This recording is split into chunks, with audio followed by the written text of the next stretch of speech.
Hey NEET aspirants, welcome to Magnet Brains IIT JEE and NEET channel, एक ऐसा platform जहां आपको मिलता है 100% फ्री एंड क्वालिटी एजुकेशन। मैं हूं आयुषी, आपकी नीट केमिस्ट्री एजुकेटर, और आज हम पढ़ने जा रहे हैं हमारी अगली फिजिकल प्रॉपर्टी जिसका नाम है इलेक्ट्रोनेगेटिविटी।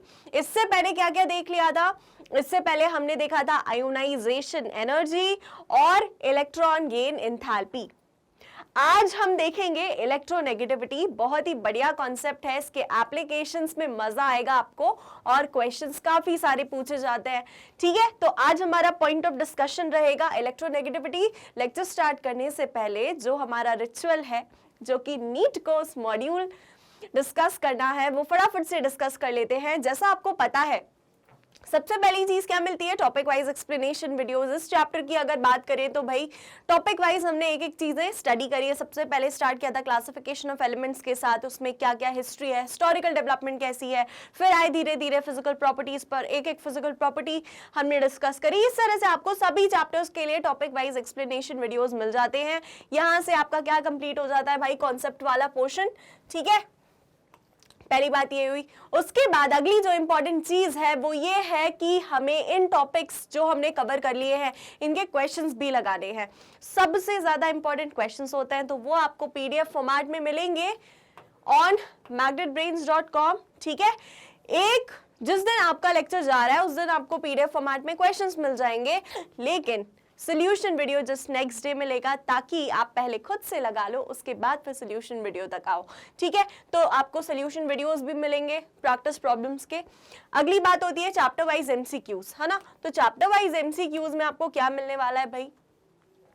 जो हमने चैप्टर किया है उसी के काफी सारे क्वेश्चंस, ताकि आपकी प्रैक्टिस बहुत अच्छी हो जाए। Plus each and every chapter को आप अच्छे से ईच एंड एवरी चैप्टर या ईच एंड एवरी टॉपिक को आप बहुत अच्छे से देख पाओ कि यहाँ यार इस टॉपिक से इस तरह से क्वेश्चन पूछा जाता है, और ये केवल एक तरीका नहीं है, इसी टॉपिक से बहुत तरीकों से क्वेश्चन पूछा जा सकता है। तो वो सारी चीजें आपकी यहाँ तक कवर हो जाएंगी।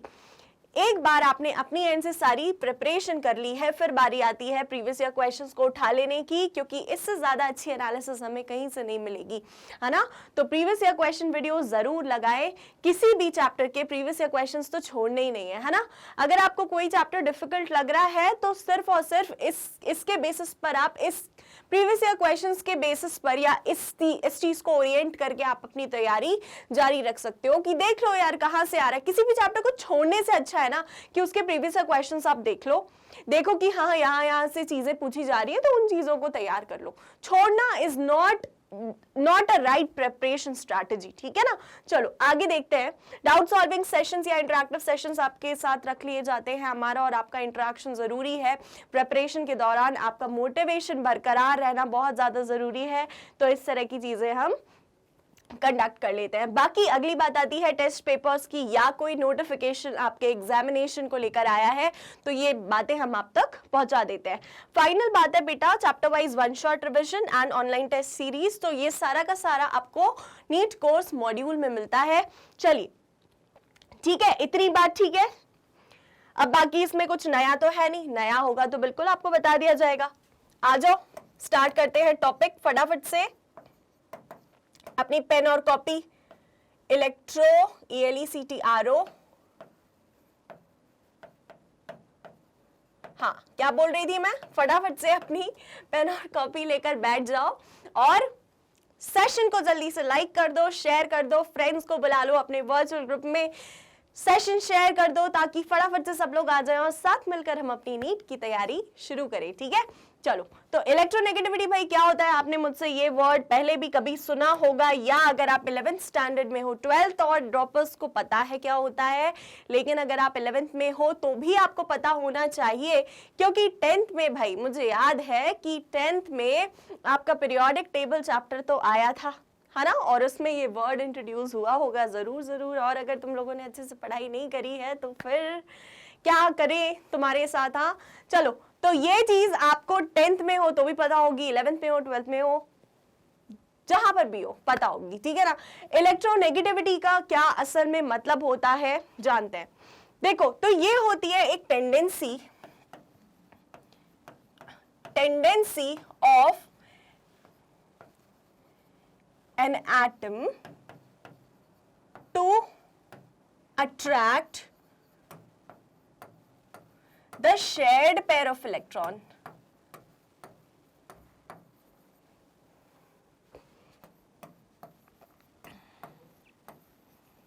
क्या है भाई इसका मतलब?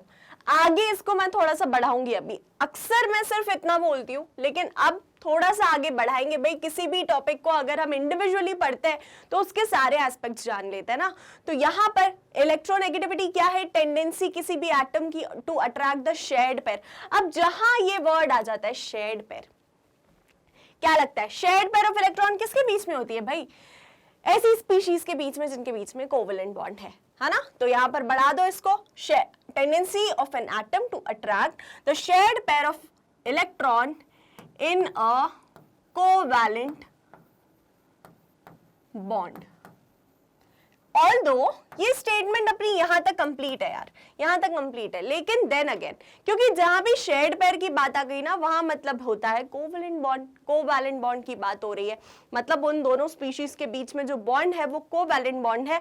और कोवैलेंट बॉन्ड बनता कब है? जब इलेक्ट्रॉन्स की शेयरिंग होती है। ठीक है ना, क्लियर है? शेयरिंग, कंप्लीट ट्रांसफर नहीं, शेयरिंग। ठीक है, कोवैलेंट बॉन्ड आपने पढ़ा है बहुत अच्छे से। चलिए, तो इस टेंडेंसी को, हर एक एटम की अलग पोटेंशियल होती है, अलग टेंडेंसी होती है। जैसे आप स्टूडेंट्स हैं, आपकी अलग पोटेंशियल है, अलग टेंडेंसी। हर एक स्टूडेंट, हर एक इंडिविजुअल स्टूडेंट की अलग पोटेंशियल है कि मान लो आप 30 मिनट्स में 30 क्वेश्चंस कर पा रहे हो, कोई दूसरा स्टूडेंट है वो 30 मिनट्स में केवल 10 क्वेश्चंस ही कर पा रहा है ना। कोई दूसरा स्टूडेंट या तीसरा स्टूडेंट है जो 30 मिनट्स में 40 क्वेश्चंस लगा ले रहा है। तो ये सबकी अपनी अपनी टेंडेंसी होती है ना, अलग अलग, या अपनी अपनी पोटेंशियल होती है अलग अलग, अपनी अपनी क्षमता होती है अलग अलग। ठीक है, तो सिमिलरली एटम्स की भी अपनी अलग अलग टेंडेंसी होती है कि वो अट्रैक्ट किस लेवल पर, किस हद तक शेयर्ड पेयर ऑफ इलेक्ट्रॉन को अट्रैक्ट कर रहे हैं। कहां पर? कोवैलेंट बॉन्ड जहां भी एग्जिस्ट कर रहा है, उन स्पीशीज की बात कर रहे हैं। ठीक है ना, चलो एग्जाम्पल से समझते हैं। एक बहुत ही बेसिक सा एग्जाम्पल, HCl ले ले। ठीक है, मान लो चलो HCl ले लिया है। अब HCl यहां पर ये रहा हाइड्रोजन का इलेक्ट्रॉन, और ये किसका इलेक्ट्रॉन रहा? क्लोरीन का इलेक्ट्रॉन। वैलेंस शेल इलेक्ट्रॉन्स की केवल बात होती है भाई। हाइड्रोजन को अपनी ड्यूप्लेट कंप्लीट करनी है, क्लोरीन को अपनी ऑक्टेट कंप्लीट करनी है। अब ये चीजें आपने बहुत टाइम, अगर आप रेगुलरली मुझे फॉलो कर रहे हो तो ये सारी चीजें कोई नई नहीं है आपके लिए। लेकिन कोई एक स्टूडेंट जो ऐसे रैंडमली सर्च कर लेता है इलेक्ट्रोनेगेटिविटी, अब वो जब वीडियो देखेगा यार तो उसको शायद ना समझ आए, इसीलिए everything has to be taught from ground level, है ना। तो हर एक वीडियो में अगर आप समझे कि चीजें रिपीट हो रही है तो it is good for you only. आप कंसिस्टेंट है मेरे साथ तो ये आपके लिए एडवांटेज वाली ही बात है कि आपको सेम चीजें सामने दिख रही हैं तो चीज दिमाग में बैठ जाएगी। क्या इन चीजों का फिर रिविजन करना लाजमी होगा, या क्या लगता है आपको कि इन चीजों को आपको रिवाइज करना पड़ेगा? नहीं, लेक्चर्स के दौरान ही इतनी बार रिवाइज हो जाते हैं कि अरे यार लेक्चर में भी आप पढ़ी तो रहे हो बार बार, इसको भी तो एक फॉर्म ऑफ रिविजन ही लेते हैं हम, है ना। तो कुछ चीजें जो रिपीट होती हैं उसके लिए बिल्कुल ये नहीं समझना कि कॉन्सेप्ट्स रिपीट हो रहे हैं। यार केमिस्ट्री इन ऑल पूरी लिंक्ड है आपस में, तो कॉन्सेप्ट्स रिपीट होंगे ही। अब कोई एक नया स्टूडेंट है जो हमसे जुड़ा है ना, और वो अगर देखे ये वीडियो, उसको पता ही नहीं है क्या होता है कोवैलेंट बॉन्ड या किस तरह से इन दोनों के बीच में शेयरिंग हो रही है, वो तो फंस जाएगा, बंद कर देगा वीडियो कि अरे यार सब ऊपर से जा रहा है, फिर मेरा लॉस हो गया ना। तुम लोग तो क्या कर रहे हो, तुम लोग तो ला नहीं रहे हो किसी स्टूडेंट को। तो बिल्कुल यही चीज इसीलिए, ताकि एक एक चीज समझ आए हर एक लेवल पर, कोई नया बच्चा भी देखे तो इसीलिए बेटा बताना पड़ता है ना। चलिए आ जाओ, तो ये है हमारा क्या, इलेक्ट्रॉन पेयर। ये है इलेक्ट्रॉन पेयर, पेयर मतलब दो इलेक्ट्रॉन्स। अब ये जो दो हैं, क्या हाइड्रोजन एक इलेक्ट्रॉन दे देगा तो इसकी तो ऑक्टेट कंप्लीट हो जाएगी, ये तो बढ़िया पैसे वाला हो जाएगा, लेकिन ये तो गरीब हो गया ना, इसके पास तो कुछ बचा ही नहीं। इसीलिए प्रेफर करते हैं शेयरिंग, ना तेरा ना मेरा, हम दोनों का। ठीक है, तो बिल्कुल वही चीज है यहाँ पर। ये रहा हाइड्रोजन, ये रहा क्लोरीन, ये रही इनकी शेयर्ड पेयर। ठीक है ना, तो ऐसे में क्या हो गया कि क्लोरीन की ऑक्टेट भी कंप्लीट हो गई और हाइड्रोजन की ड्यूप्लेट भी कंप्लीट हो गई, और ये जो है हमारी ये हो गई है शेयर्ड पेयर। शेयर्ड पेयर आपने पढ़ा होगा कि जो कोवेलेंट बॉन्ड है इसमें इस तरह से हमेशा पिक्चराइजेशन आपने बुक्स में भी देखा होगा, यही होता है, ठीक है। एक बॉन्ड में हमेशा 2 इलेक्ट्रॉन होते हैं, 2 बॉन्ड है, डबल बॉन्ड है तो 4 इलेक्ट्रॉन, ट्रिपल बॉन्ड है तो 6 इलेक्ट्रॉन इन ऑल। मतलब एक बॉन्ड में आइदर साइड 2 इलेक्ट्रॉन्स होते हैं, तब बनता है क्या भाई, हमारा बॉन्ड बनता है, ठीक है ना। क्लियर है इतनी बात। चलिए, तो यहां पर ये जो शेयर्ड पेयर है ये दोनों के बीच में इक्वली डिस्ट्रीब्यूटेड नहीं होती है in case of covalent bond. दोनों के बीच में इक्वल डिस्ट्रीब्यूशन नहीं होता है इसका। क्यों? अगेन बात आ जाती है इलेक्ट्रोनेगेटिविटी की। इसीलिए पढ़ते हैं इलेक्ट्रोनेगेटिविटी कि इस एटम की अलग पोटेंशियल है, अलग टेंडेंसी है शेयर्ड पेयर को अट्रैक्ट करने की, इस पर्टिकुलर एटम की अलग टेंडेंसी है इस शेयर्ड पेयर को अट्रैक्ट करने की, ठीक है। तो जिसके पास भी ज्यादा टेंडेंसी, जिसकी भी ज्यादा क्षमता होगी कि वो अट्रैक्ट कर सकता है शेयर्ड पेयर को, भाई उसकी इलेक्ट्रोनेगेटिविटी ज्यादा होगी, ठीक है। यही तो था electronegativity, tendency of an atom to attract the shared pair of electron in a covalent bond. This is what is electronegativity, ठीक है। तो ये जो हमारी इलेक्ट्रॉन पेयर है ये ऐसे इस तरह से इक्वली डिस्ट्रीब्यूटेड नहीं है। मैं बोल रही हूं अभी आर्बिट्रली, मुझे भी नहीं पता, चलो मुझे भी नहीं पता किसकी इलेक्ट्रोनेगेटिविटी ज्यादा है। मैं बोल रही हूं कि चलो मान लो कि क्लोरीन की इलेक्ट्रोनेगेटिविटी ज्यादा है, तो यहां पर जो शिफ्टिंग होगी ना वो कुछ इस तरह से होगी। किस तरह से भाई? इस तरह से होगी। जो शेयर्ड पेयर है दोनों के बीच में, लेकिन ज्यादा किसकी तरफ अट्रैक्टेड है? ज्यादा अट्रैक्टेड है क्लोरीन एटम की तरफ। तो क्या बोलेंगे? क्लोरीन की इलेक्ट्रोनेगेटिविटी ज्यादा है एज कंपेयर टू हाइड्रोजन। अब यहां से ये जो वर्ड्स मैंने बोले हैं अभी, ये जो अभी गोल्डन वर्ड्स मैंने बोले हैं, इन्हीं से आपको एक बहुत इंपॉर्टेंट कंक्लूजन, या यहीं पर आप बात पकड़ लो। बात क्या पकड़ो? मैंने क्या बोला है कि क्लोरीन की इलेक्ट्रोनेगेटिविटी ज्यादा है हाइड्रोजन से। मतलब इलेक्ट्रोनेगेटिविटी जो कॉन्सेप्ट है बेटा, ये एक रिलेटिव कॉन्सेप्ट है, रिलेटिव कॉन्सेप्ट। मतलब हम इंडिविजुअली किसी की इलेक्ट्रोनेगेटिविटी नहीं बता सकते, हम हमेशा कंपैरिजन में बताएंगे। 2, 3, 4, 5 स्पीशीज हमने एटम्स ले लिए हैं और अब बता रहे हैं या बताना है कि किसकी इलेक्ट्रोनेगेटिविटी ज्यादा है, तो उसमें आप कैसे जस्टिफाई करोगे? कंपेयर करके, ठीक है। यहीं से एक इंपॉर्टेंट बात निकल कर आती है कि जहां हमने इलेक्ट्रॉन गेन एंथैल्पी और आयोनाइजेशन एंथैल्पी का क्वांटिटेटिव एस्पेक्ट देखा था, नंबर्स दिख रहे थे वहां पर, यहां पर आपको नंबर्स नहीं दिखेंगे। ये एक क्वालिटेटिव कॉन्सेप्ट है, ठीक है, क्वालिटेटिव कॉन्सेप्ट। आप बोलोगे मैम हमने तो पढ़ लिया है ये चैप्टर, हमें पता है पॉलिंग स्केल। बेटा वो आर्बिट्री है। आर्बिट्री मतलब क्या होता है? मतलब नकली नकली, ठीक है ना। बस एक अपनी तसल्ली के लिए नंबर्स दे दिए हैं कि भाई कुछ तो दिखे, कुछ तो समझ में आए, ठीक है। तो बिल्कुल वही चीज है कि ये एक क्वालिटेटिव कॉन्सेप्ट है। क्वालिटेटिव, ठीक है ना। क्वालिटी क्वांटिटी दो चीजें होती हैं। क्वांटिटेटिव हमने जब एस्पेक्ट देखा तो उसमें हमने नंबर्स देख लिए इलेक्ट्रॉन एफिनिटी और आयनाइजेशन एनर्जी के केस में। यहाँ पर क्वालिटेटिव कॉन्सेप्ट है ये, यहाँ पर हमें नंबर्स देखने नहीं मिलेंगे। बट देन अगेन कुछ स्मार्ट स्टूडेंट्स को पता है कि आगे हम पॉलिंग स्केल पढ़ने वाले हैं, तो ठीक है बिल्कुल, लेकिन अगेन वो कॉन्सेप्ट क्या है आपको पता है। चलिए, तो ये इतनी बात हुई इलेक्ट्रोनेगेटिविटी की। यहां तक क्लियर है आपको? यहां तक क्लियर है? अच्छा, इलेक्ट्रोनेगेटिविटी अगर हमें देखना है या कंपेयर करना है तो कभी भी सेम एटम्स के बीच में नहीं करेंगे। अब देख लो, आप बोलो कि मैम हाइड्रोजन H2 मॉलिक्यूल, इसके बीच में भी तो होता है कोवेलेंट बॉन्ड, इसके बीच में भी तो होता है बेटा। तो ये जो कोवेलेंट बॉन्ड है ये 2 हाइड्रोजन एटम्स के ही बीच में है। ये दोनों एक एक इलेक्ट्रॉन को क्या कर रहे हैं? आपस में शेयर कर ले रहे हैं। तो यहां पर इसकी जो एक सिंगल एटम की तो electronegativity is a characteristic thing, it is a characteristic of an atom. Her atom की अलग अलग होती है। तो यहां पर हाइड्रोजन की जो होगी इस हाइड्रोजन की, वही इस हाइड्रोजन की होगी। तो दोनों के बीच में इलेक्ट्रोनेगेटिविटी डिफरेंस जो आएगा वो तो 0 आएगा। और उसकी वजह से क्या होता है, इलेक्ट्रोनेगेटिविटी डिफरेंस जब जीरो आता है तो फिर कहां पर आप शेयर्ड पेयर के अट्रैक्शन की बात कर पाओगे भाई, जिसकी दोनों की ही इक्वल टेंडेंसी है, तो इलेक्ट्रॉन पेयर जो है वो दोनों के बीच में इक्वली डिस्ट्रीब्यूटेड रहेगी ना। समझ पाए आप? ठीक है, वो टग ऑफ वॉर वाला केस समझ लो। टग ऑफ वॉर में क्या होता है कि इधर पे बहुत अच्छा एक दमदार बंदा है, इधर पे मान लो हम टग ऑफ वॉर का गेम कर रहे हैं ना, ये रही, ये मेरी रस्सी है, ठीक है, और यहाँ पर एक बहुत ही दमदार बंदा खड़ा हुआ है। यहाँ पर कौन खड़ा है? एक बिल्कुल ऐसे मरियल सा इंसान खड़ा हुआ है। कौन जीतेगा भाई? दमदार बंदा जीतेगा, है ना। तो वो बंदा है जिसकी इलेक्ट्रोनेगेटिविटी ज्यादा है या tendency to attract the rope ज्यादा है। और सिमिलरली अगर दो इक्वल स्ट्रेंथ के बंदे खड़े कर दिए तो फिर वो जो रिबन है वो तो उसी लाइन पर, वो जो व्हाइट लाइन हम बनाते हैं वहीं पर रहेगा ना यार। टग ऑफ वॉर का गेम तो सभी ने देखा है ना, वो इस पार हो पाएगा ना उस पार हो पाएगा, क्योंकि दोनों ही रोप को इक्वली अट्रैक्ट कर रहे हैं, इक्वली पुल कर रहे हैं, दोनों ही रोप को इक्वली पुल कर रहे हैं, तो रिबन ना इधर जा पाएगा ना इधर जा पाएगा, वो वहीं रहेगा व्हाइट लाइन पर।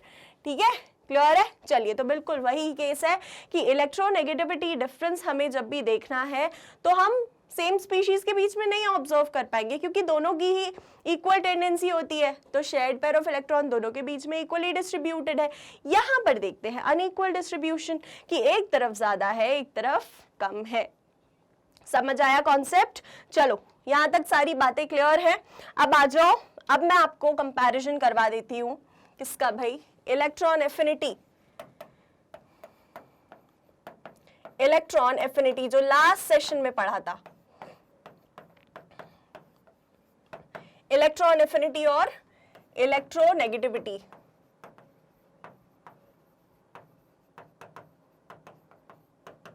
चलिए, दोनों में क्या है डिफरेंस, क्या है दोनों में? कुछ खास डिफरेंस ऐसा सच डिफरेंस नहीं है, कोई आपसे डिफरेंस नहीं पूछेगा, लेकिन एक बार देख लो कि क्या बातें होती है। इलेक्ट्रॉन एफिनिटी के केस में क्या पढ़ा था कि ये होती है बेटा tendency to accept electrons in valence shell. अभी दोनों बातें पढ़ लो, तुम्हें खुद ही समझ आ जाएगा। ये होती है टेंडेंसी टू एक्सेप्ट, एक्सेप्ट लिखना चाहिए क्या? नहीं, अट्रैक्ट।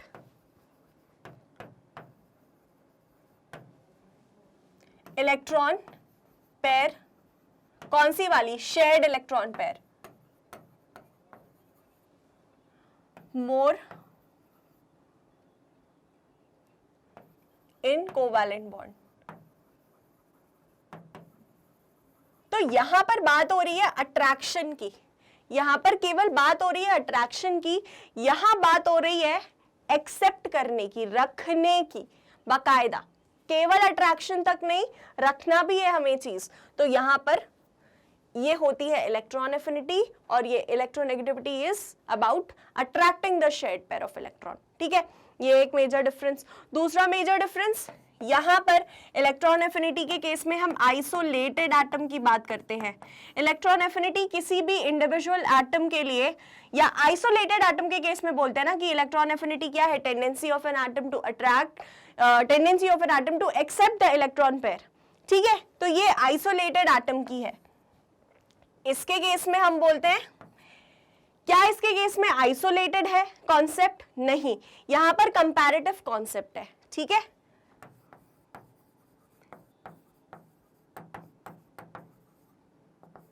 ये कंपैरेटिव कॉन्सेप्ट है। अगेन रीजन, क्योंकि दो एटम्स को जब तक हम नहीं देखेंगे, उनके बीच में कोवेलेंट बॉन्ड नहीं देखेंगे, तब तक हम नहीं बात कर पाएंगे इलेक्ट्रोनेगेटिविटी की।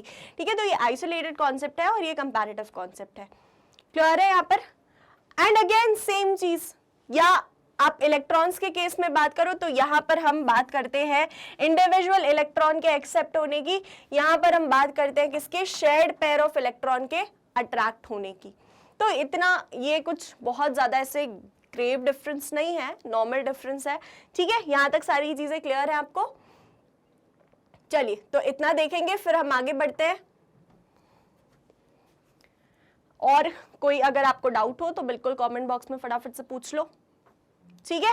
चलो चलो अब बात करेंगे फैक्टर्स जिन पर इलेक्ट्रोनेगेटिविटी डिपेंड करती है। सेम पैटर्न जैसा हमने आई, ई और ई ए के लिए फॉलो किया था, फैक्टर्स, ठीक है।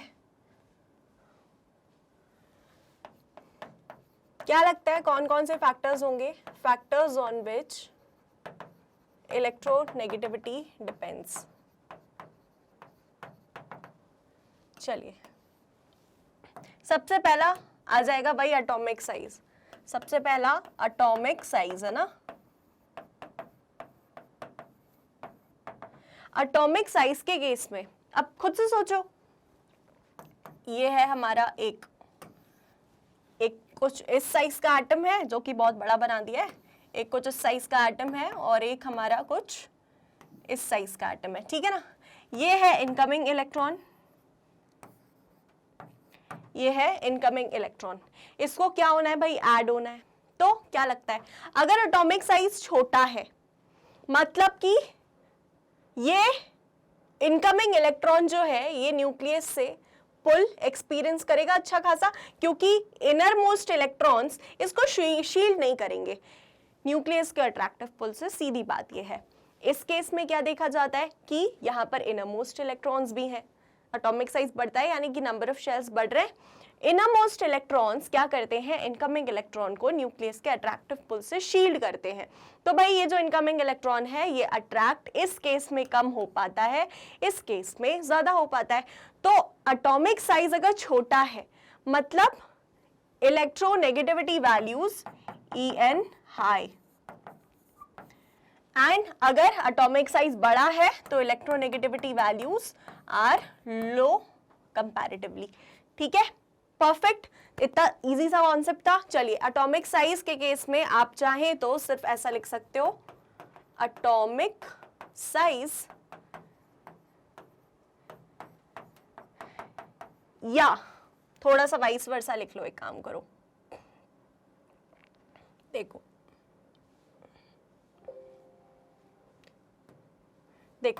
Electronegativity is inversely proportional to atomic size, एक ही बात है, एटॉमिक साइज, ठीक है।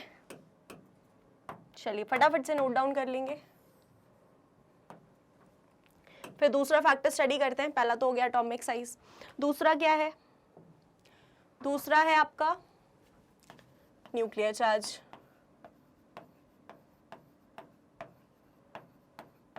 ठीक है, न्यूक्लियर चार्ज जिसे हम equivalent to number of protons भी मानते हैं।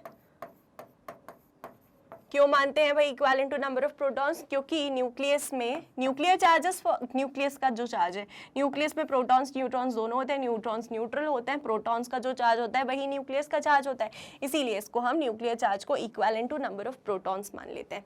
अब आप मुझे बताओ कि एक ऐसी स्पीशीज है जिसमें नंबर ऑफ प्रोटॉन्स बहुत सारे हैं, ठीक है ना, नंबर ऑफ प्रोटॉन्स क्या है? बहुत सारे हैं, और एक ऐसी स्पीशीज है जिसमें नंबर ऑफ प्रोटॉन्स कम है। तो क्या लगता है कि जो इनकमिंग इलेक्ट्रॉन है वो कहां ज्यादा अट्रैक्ट होगा? ऑफ कोर्स पॉजिटिव नेगेटिव एक दूसरे को अट्रैक्ट करते हैं ना, लेकिन जहां पर पॉजिटिव चार्ज का मैग्नीट्यूड ज्यादा है, जहां ज्यादा पॉजिटिव चार्ज है वहां इलेक्ट्रॉन ज्यादा स्ट्रांगली अट्रैक्ट होता है। तो यही तो होता है हमारा न्यूक्लियर चार्ज, एंड जहां पर कम है वहां पर इतना अट्रैक्ट होगा लेकिन इतना ज्यादा स्ट्रांगली अट्रैक्ट नहीं होगा। क्लियर है इतनी बात? तो आप कैसे लिख लेंगे न्यूक्लियर चार्ज? ये होता है, या electronegativity is directly proportional to nuclear charge, है ना। जहां पर क्या बढ़ेगा भाई? न्यूक्लियर चार्ज बढ़ेगा, वैसे वैसे हमारी इलेक्ट्रोनेगेटिविटी वैल्यूज हाई होती जाएंगी, क्योंकि इनकमिंग इलेक्ट्रॉन जो है बहुत, या जो शेयर्ड पेयर है हमारी वो ज्यादा अट्रैक्ट होगी। क्लियर है? ठीक है इतनी बात? तो this is the concept nuclear charge का। अब तीसरा जो कॉन्सेप्ट है या तीसरा जो फैक्टर है जो कि अफेक्ट करता है इलेक्ट्रोनेगेटिविटी को, वो है चार्ज ऑन कैटाइन। वो क्या है? Charge on cation. अब मान लो कि एक कैटाइन है, कोई भी एनी कैटाइन से एक कैटायन है, इस पर एक पर चार्ज है A+, एक कैटायन है, एक पर चार्ज है 5+। मैग्नीट्यूड ऑफ पॉजिटिव चार्ज ज्यादा कहां पर है? इस केस में। इस केस में मैग्नीट्यूड ऑफ पॉजिटिव चार्ज ज्यादा है, तो जो इनकमिंग इलेक्ट्रॉन है वो ज्यादा किससे अट्रैक्ट होगा? यहां पर। तो इलेक्ट्रोनेगेटिविटी वैल्यू ज्यादा कहां होगी? यहां पर। ठीक है, तो एज अ होल हम क्या बोल सकते हैं भाई कि charge on a cation is charge on cation is directly proportional to electronegativity. जितना ज्यादा चार्ज उतनी ज्यादा इलेक्ट्रोनेगेटिविटी वैल्यू। ठीक है, क्लियर है? या उतने स्ट्रांगली हमारा जो शेयर्ड पेयर ऑफ इलेक्ट्रॉन है वो अट्रैक्ट होने वाला है कैटायन टुवर्ड्स कैटायन। क्लियर है इतनी बात? अच्छा, मैं आपसे पूछ रही हूँ, क्या पूछ रही हूँ मैं कि आपका एक जगह है क्रोमियम 2+, एक जगह है क्रोमियम 3+, तो आप मुझे बताओ कि इलेक्ट्रोनेगेटिविटी ज्यादा किसकी होगी? इन दोनों में से इलेक्ट्रोनेगेटिविटी ज्यादा किसकी होगी? ऑफ कोर्स जिसके ऊपर पॉजिटिव चार्ज ज्यादा है। ठीक है, सिमिलरली Mn2+ है और Mn5+ है, किसकी ज्यादा होगी भाई? ऑफ कोर्स Mn5+ की। ठीक है, तो इस तरह से भी क्वेश्चंस आपसे पूछ लिए जाते हैं। तो एक फैक्टर हो गया हमारा, थर्ड फैक्टर हो गया charge on cation. Fourth factor है चार्ज ऑन एनायन।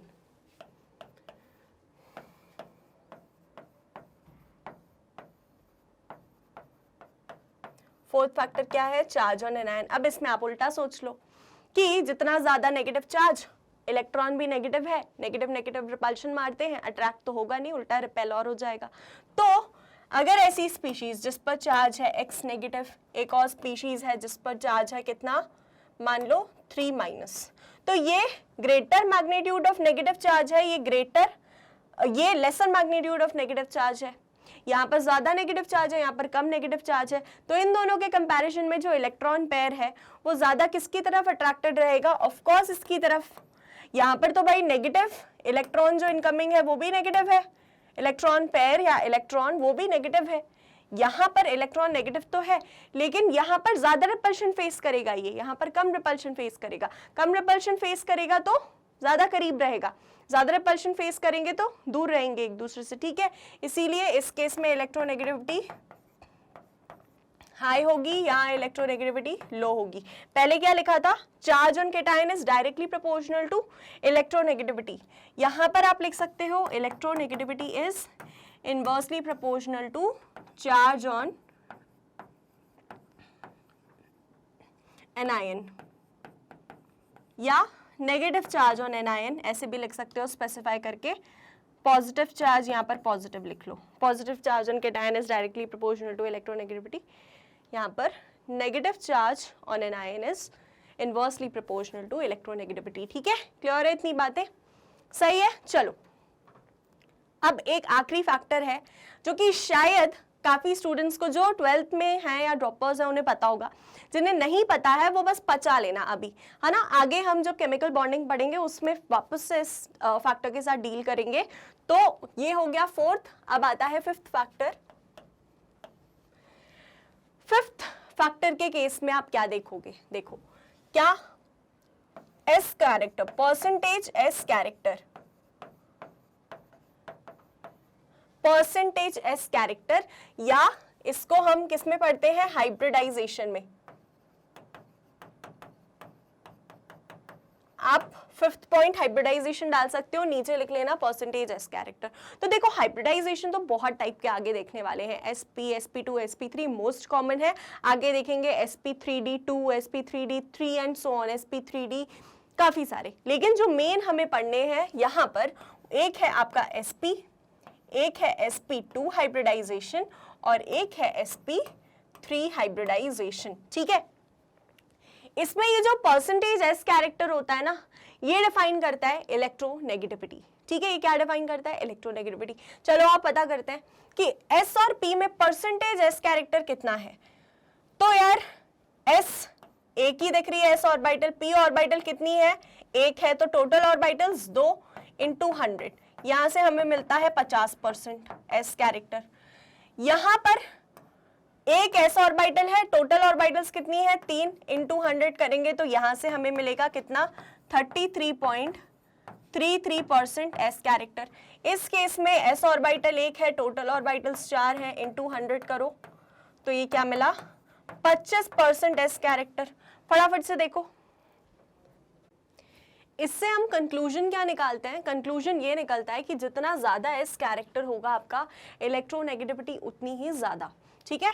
तो इस हिसाब से sp की इलेक्ट्रोनेगेटिविटी सबसे ज्यादा, या ऐसी स्पीशीज जिनमें हाइब्रिडाइजेशन sp है, फिर आती है sp2 की, फिर आती है sp3 की। अभी बिल्कुल एग्जाम्पल्स के पछड़े में नहीं पढ़ना है, बस जान लो, पचा लो इस चीज को, फिर आगे देखेंगे केमिकल बॉन्डिंग में, ठीक है। चलिए बस एक एप्लीकेशन था तो मैंने आपको बता दिया। ओके चलिए अब देखते हैं ट्रेंड्स। ट्रेंड्स क्या देखते हैं, वही variation in periodicity across the period down the group. तो फटाफट से देख लेते हैं ट्रेंड्स। ट्रेंड्स इन इलेक्ट्रोनेगेटिविटी, ठीक है। सबसे पहला क्या होता है हमारा left to right across the period. अब क्या पढ़ा है, लेफ्ट टू राइट जाने पर क्या होता है भाई, लेफ्ट टू राइट जाने पर एटॉमिक साइज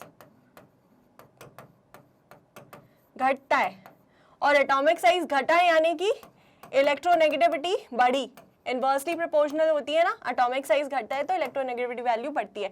मतलब इन जनरल या जनरल ट्रेंड जो हमारा कहता है वो क्या कहता है कि अक्रॉस द पीरियड जाने पर, अक्रॉस द पीरियड जाने पर क्या होता है, En इंक्रीजेस, ठीक है, En इंक्रीजेस। सेकेंड जो है हमारा ट्रेंड वो क्या है, डाउन द ग्रुप।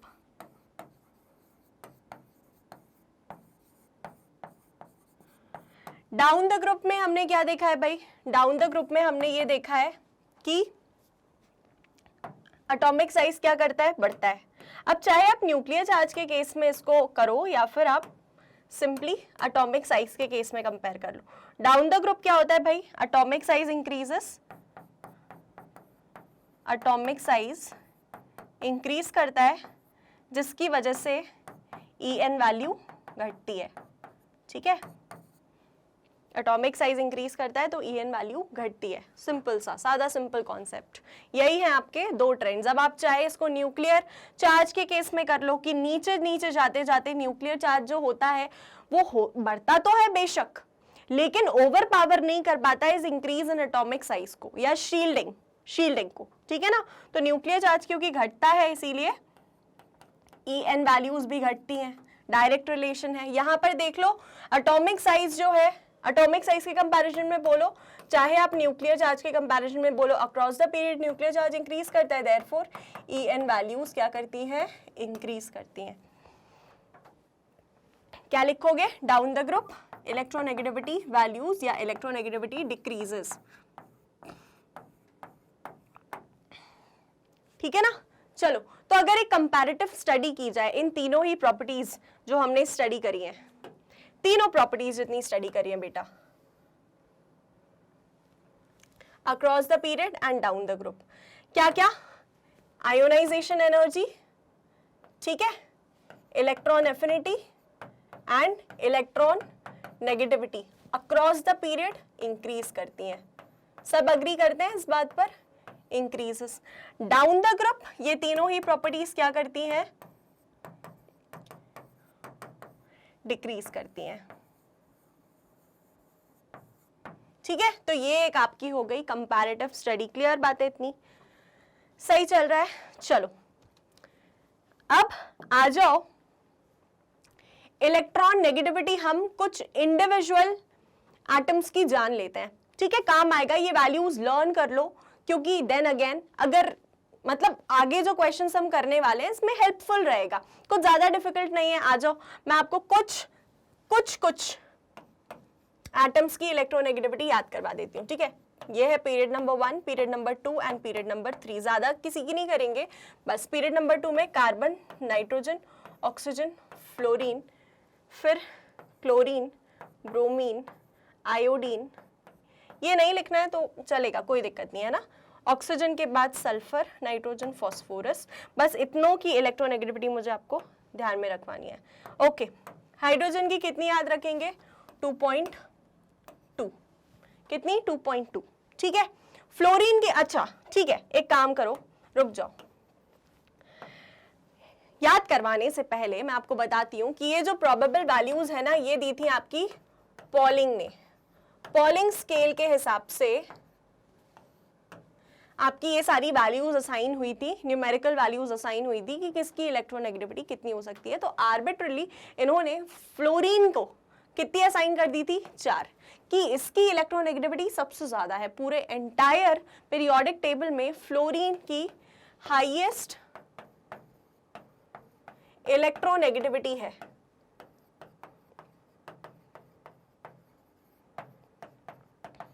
इलेक्ट्रोनेगेटिविटी क्या होता है बेटा, tendency to attract the shared pair of electron and not keep it.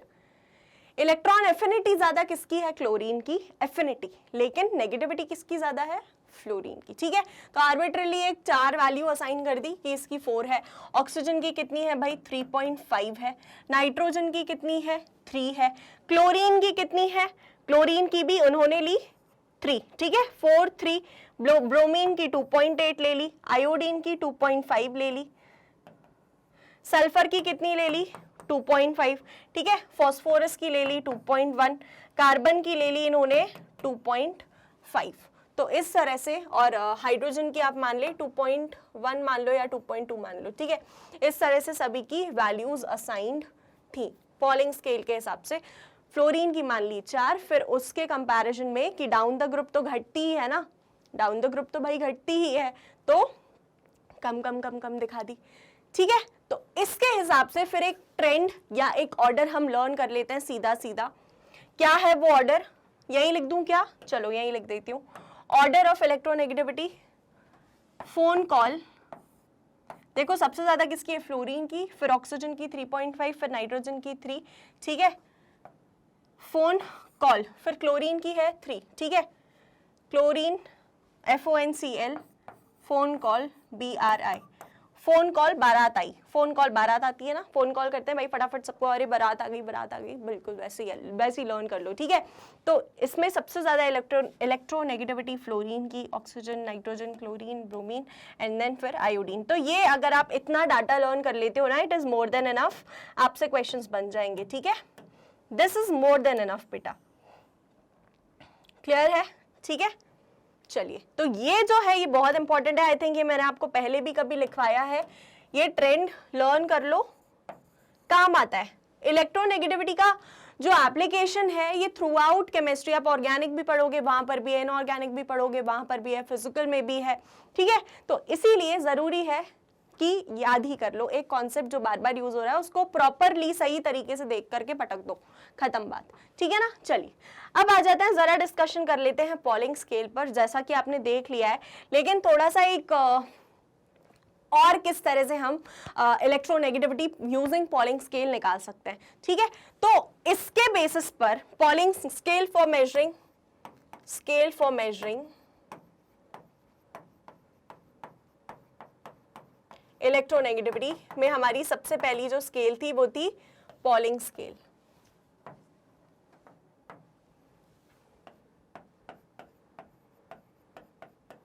Polling scale, ठीक है। चलिए, अब इन्होंने आर्बिट्रली वैल्यूज असाइन कर दी थी, सबसे ज्यादा 4 इन्होंने दे दी थी फ्लोरीन को। चलो उसके हिसाब से फिर बाकी सबको असाइन करी थी। तो इसका एक फॉर्मूला होता है पॉलिंग स्केल का, जो कि कुछ इस तरह से होता है कि अगर हमें 2 स्पीशीज के बीच में इलेक्ट्रोनेगेटिविटी डिफरेंस कैलकुलेट करना है, एक है स्पीशीज A और एक है स्पीशीज B, ठीक है। या आप मान लो 2 स्पीशीज के बीच में, 2 एटम्स के बीच में हमें इलेक्ट्रोनेगेटिविटी डिफरेंस कैलकुलेट करना है, तो कैसे करेंगे। ये क्या रिप्रेजेंट कर रहा है, काय क्या रिप्रेजेंट कर रहा है, ये रिप्रेजेंट कर रहा है electronegativity of A, EN of A, and ये बता रहा है हमें EN ऑफ B, ठीक है। ये आप कैलकुलेट कैसे करोगे, इसका एक फॉर्मूला होता है जो बहुत ही कम यूज होता है, लेकिन देख लो 0.208, देन आ जाएगा आपका root bond energy of AB, ठीक है, minus root of again bond energy of AA into bond energy of B B. ठीक है, क्लियर है? ये एक बेसिक सा फॉर्मूला होता है, इसके ज्यादा डिटेल में हमें नहीं जाना है, नीट में बहुत कम यूज होता है, मतलब आप समझ लो नेग्लिजिबल, लेकिन फिर भी देख लो ये क्या है, electronegativity of A, electronegativity of B, दोनों के बीच में डिफरेंस निकालना है। तो 0.208 नंबर है, अंडर रूट ये क्या है बेटा, bond energy of A B, bond energy of A B. ठीक है, फिर ये individual bond energy of A and B B. Clear है इतना? तो ये है आपका पूरा का पूरा एंटायर फॉर्मूला, देख लो, बाकी इसमें ज्यादा कुछ हमें नहीं समझना है। ठीक है, इसके बाद एक इंपॉर्टेंट स्केल आती है, सेकेंड स्केल जो है वो है, सेकेंड स्केल है मिलिकन स्केल, मिलिकन स्केल। अब मिलिकन स्केल का बहुत ही इजी सा फॉर्मूला था कि अगर आपको इलेक्ट्रोनेगेटिविटी कैलकुलेट करना है तो ये होता है किसका एवरेज, आयोनाइजेशन एनर्जी का एवरेज प्लस इलेक्ट्रॉन एफिनिटी का एवरेज। ठीक है, ये एक फॉर्मूला है बेसिक सा, बहुत इजी, कुछ ज्यादा इंटायरली नहीं जाना है, आपको सीधे सीधे वैल्यूज दी रहेंगी। बस एक चीज ध्यान रखना कि इन दोनों के वैल्यूज जो भी गिवन है इनका यूनिट सेम है, इधर इलेक्ट्रॉन वोल्ट पर एटम में हो या किलो जूल पर मोल में हो, इलेक्ट्रॉन वोल्ट पर एटम या किलो जूल पर मोल। ठीक है, दो बातें बस, इसके अलावा कुछ भी नहीं। दो स्केल्स हमें देखनी थी, ये है हमारी दो स्केल्स। ठीक है ना, एक हो गई पॉलिंग स्केल और दूसरी है कौन सी भाई, मिलिकन स्केल। क्लियर बात है इतनी? ठीक है, तो चलो फटाफट से नोट डाउन कर लेंगे, फिर आगे देखते हैं।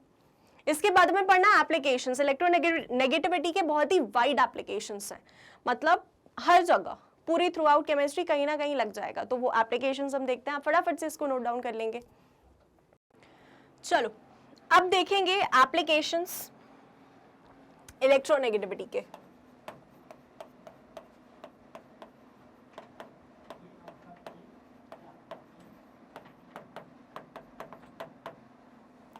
सबसे पहला एप्लीकेशन जो हमें पढ़ना है या जो अक्सर यूज होता है, एक है नॉमेनक्लेचर।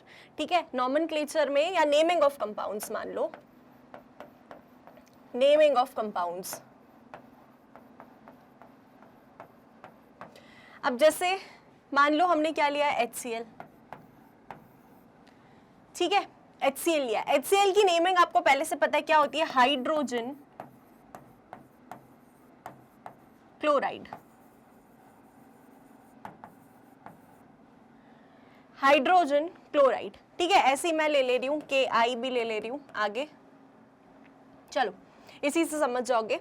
हाइड्रोजन क्लोराइड क्यों नाम ऐसे रखा है, ऐसा क्यों नहीं रखा है यार, क्लोरीन हाइड्रोजन इस तरह का भी तो हो सकता था, पहले क्लोरीन क्यों नहीं लिया? रीजन ये है कि देखो इन दोनों के केस में जिसकी भी इलेक्ट्रोनेगेटिविटी ज्यादा होती है ना, मोर इलेक्ट्रोनेगेटिविटी, जिस भी एटम की इलेक्ट्रोनेगेटिविटी ज्यादा होगी, क्या बोल रही हूं मैं, atom which has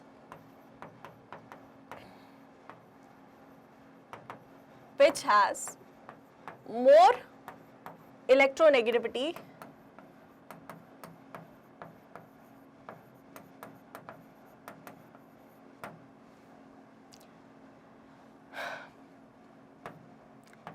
ide suffix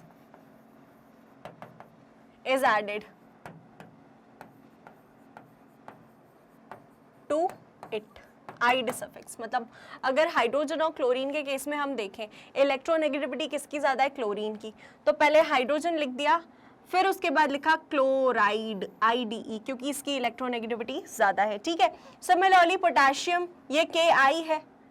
iodine potassium क्यों नहीं लिख दिया, पोटेशियम आयोडाइड ही क्यों लिखा है, अगेन क्योंकि पोटेशियम की और आयोडीन की इलेक्ट्रोनेगेटिविटी में जमीन आसमान का फर्क है। ठीक है ना, या चलो दूसरा एग्जाम्पल ले लो आप, फॉर एग्जाम्पल आप NaCl ही ले लो, या चलो नहीं, नॉट NaCl, सोडियम क्लोराइड ले सकते हो, ऐसे कोई दिक्कत नहीं है, पोटेशियम आयोडाइड भी ले सकते हो, KI, क्या बोलते हैं इसको, sodium chloride.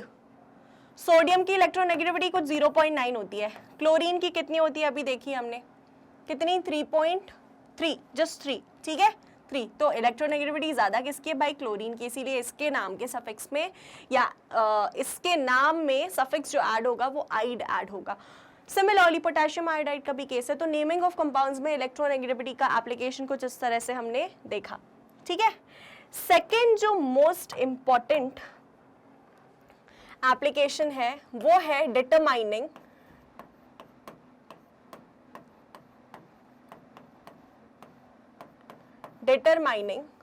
Percentage ionic character in covalent bond.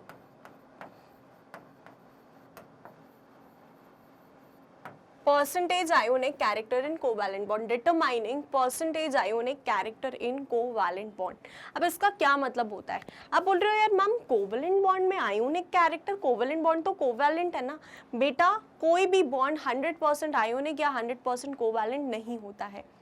कुछ हद तक तो आयोनिक कैरेक्टर कोवैलेंट बॉन्ड में भी देखा जाता है। अब मैं आपको एग्जांपल बताऊं, जैसे आप मान लो कि एक कोवैलेंट बॉन्ड का एग्जांपल हमने HCl लिया है, ठीक है, बेसिक एग्जांपल से समझते हैं।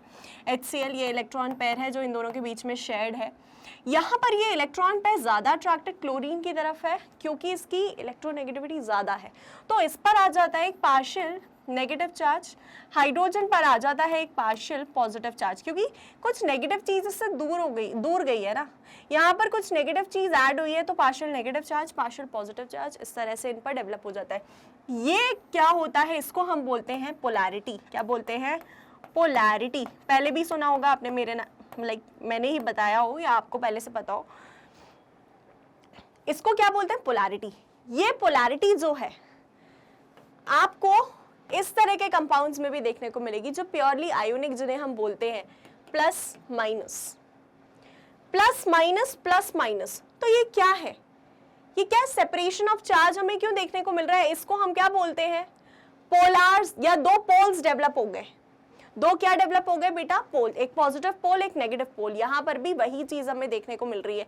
ये चीज हमने आयोनिक स्पीशीज में देखी थी, लेकिन कोवैलेंट में भी ये हमें पार्शियली देखने को मिल रही है। इसका क्या मतलब होता है? Partial negative charge. इसका क्या मतलब होता है? Partial positive charge. तो ये हमें पार्शियली देखने को मिल रही है। इसका मतलब क्या है कि कुछ हद तक आयोनिक कैरेक्टर इस कोवैलेंट बॉन्ड में भी है। तो वही कितना है? परसेंटेज, कितना परसेंटेज आयनिक कैरेक्टर है, ये हम कैसे पता लगाएंगे? By applying electronegativity concept. ठीक है, तो इसका एक जनरल फॉर्मूला होता है, बहुत बढ़िया फॉर्मूला होता है। किस तरह से? 16 डेल्टा काय प्लस 3.5 डेल्टा काय का स्क्वायर। ये क्यों लगाया मैंने? इसका मतलब होता है कि सिर्फ मैग्नीट्यूड लेना है। क्या लेना है बेटा? सिर्फ और सिर्फ मैग्नीट्यूड लेना है। ठीक है, ये फॉर्मूला यूज करेंगे हम to determine percentage ionic character. Percentage ionic character in covalent bond.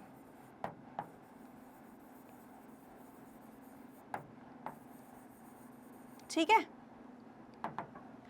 अच्छा अब ये क्या है? What is this?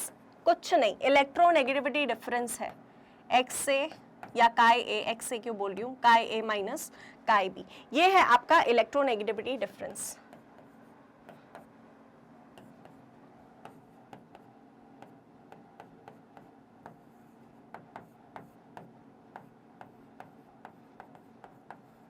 ठीक है ना। चलिए इसको फटाफट से नोट डाउन कर लो, फिर आगे देखते हैं कि किस तरह से अप्लाई होता है। अप्लाई कैसे होगा? चलो, अब मान लो मैंने कंपाउंड्स ले लिए आपके HF, HCl, HBr and HI। इसमें जरा पता लगाना है कि सबसे ज्यादा परसेंटेज आयनिक कैरेक्टर किसमें ज्यादा है, किसमें ज्यादा है। सारे कोवैलेंट बॉन्ड बनाते हैं भाई, सारे कोवैलेंट बॉन्ड है, लेकिन किसमें सबसे ज्यादा परसेंटेज आयनिक कैरेक्टर है? कैसे पता चलेगा, कैसे पता लगेगा? देखते हैं। क्या फॉर्मूला था हमारा? फॉर्मूला लिख लेती हूं मैं यहाँ पर। 16, ठीक है, 16 plus 3.5 magnitude of delta x इसका स्क्वायर। ठीक है ना, इस तरह से हमारा फॉर्मूला है। इसी को यूज करके हम क्या कैलकुलेट करेंगे? परसेंटेज आयनिक कैरेक्टर। ठीक है, चलो अब समझो जरा। इसके लिए अगर मैं अप्लाई करती हूँ बेटा, यही फॉर्मूला अगर मैं इसके लिए अप्लाई करती हूँ तो ये हो जाएगा 16 इंटू हाइड्रोजन की इलेक्ट्रोनेगेटिविटी। अच्छा पहले तो डेल्टा एक्स सबके लिए कैलकुलेट कर लो, रुक जाओ, सबके लिए डेल्टा एक्स कैलकुलेट कर लो। इसका कितना होता है 2.2 मानने बोला मैंने, और यहाँ पर कितना होता है फ्लोरीन का 4, 2.2 क्लोरीन का 3, 2.2 ब्रोमीन का 2.8 और ये है 2.2 एंड आयोडीन का कितना, आयोडीन का कितना था 2.5 था, फटाफट से चेक कर लेते हैं। आयोडीन 2.5 यस, ठीक है। चलो अब इन दोनों के बीच में या इन सभी का इलेक्ट्रोनेगेटिविटी डिफरेंस जरा कैलकुलेट करते हैं। 4.0 एंड 2.2 कितना आएगा 1.8 है ना, 1.8 आएगा, यस 1.8, ठीक है। 10 - 2 is 8, 3 - 2 is 1। यहाँ पर 3.0 एंड 2.2, 10 - 2 is 8 एंड कुछ नहीं बचा 0.8, ये सब कर लेना 0.8। यहाँ पर कितना बचा स्ट्रेट अवे 0.8, एक सेकेंड यार, 3.0 एंड 2.2, हाँ ठीक है। चलो यहाँ पर 2.8 एंड 2.2 0.6 और यहाँ पर 0.3, ठीक है। चलिए अब लगाते हैं ये फॉर्मूला, 16 इंटू 1.8 प्लस 3.5 इंटू इसका स्क्वायर। स्क्वायर क्या होगा भाई, what will be the square, इसका स्क्वायर क्या होने वाला है 18 का, 1.8 इंटू 1.8 क्या दे देगा, 8 8 जा 64, 6 8 1 जा 8, 9 10 11 12 13 14, 1 8 जा 8, 1 1 जा 1, 4 8 9 10 11 12 2 कैरी ऑन 1, 324, 3.24, ठीक है। क्या पुट करना है यहाँ पर 3.24,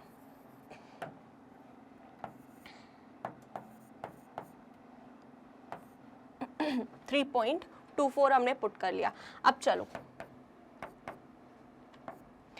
3.24 इंटू 3.5 करना होगा और यहाँ पर 16 इंटू 1.8 करना होगा। चलो 16 इंटू 1.8 क्या हो जाएगा, 6 8 जा 48, 4 6 1 जा 6, 7 8 9 10 1 0, 1 8 जा 8 एंड 1 1 जा 1, 8 8 एंड 2 288। यहाँ पर तो हमें मिला 28.8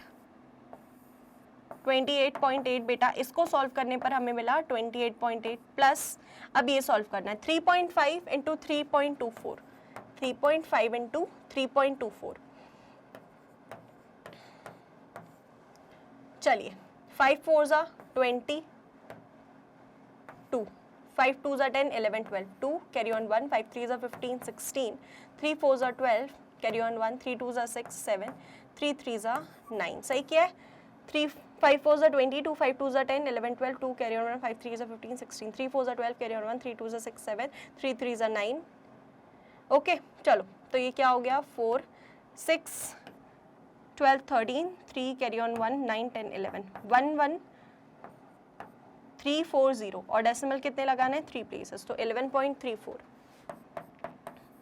इसको जरा ऐड करो क्या मिलेगा 28.8 and 11.34, 4 8 9 10 11 carry on 1 8 9 10 carry on 1 2 3 4, 40.14।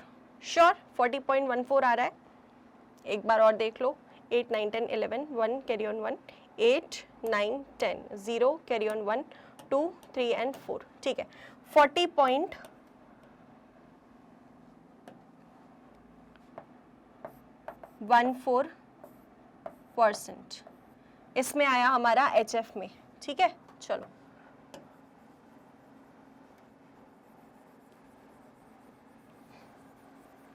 आगे देखते हैं, सिमिलरली इन सब का करते हैं। थोड़ा सा लंबा प्रोसेस है लेकिन करना तो पड़ेगा यार, परसेंटेज आयनिक कैरेक्टर कैलकुलेट करना है। तो अगला आता है हमारा, इन दोनों के बीच में डिफरेंस है 0.8, ठीक है। तो ये हो जाएगा 16 8 जा 144 होता है इन जनरल, वरना कर लो 8 6 जा 40, 8 6 जा 48, एक सेकेंड 8 6 जा 48, 4 8 1 जा 8 9 10 11 12, 16 8 जा 128, 16 8 जा 8 6 जा 48, 4 8 1 जा 8 9 10 11 12। हाँ ठीक है, मुझे नहीं आता टेबल 16 का टेबल मुझे भी नहीं आता। चलो ठीक है, तो ये कितना हुआ 16 इंटू 0.8 ना, ये था ना, तो ये कितना मिला हमें 128 यानी कि 12.8, ठीक है।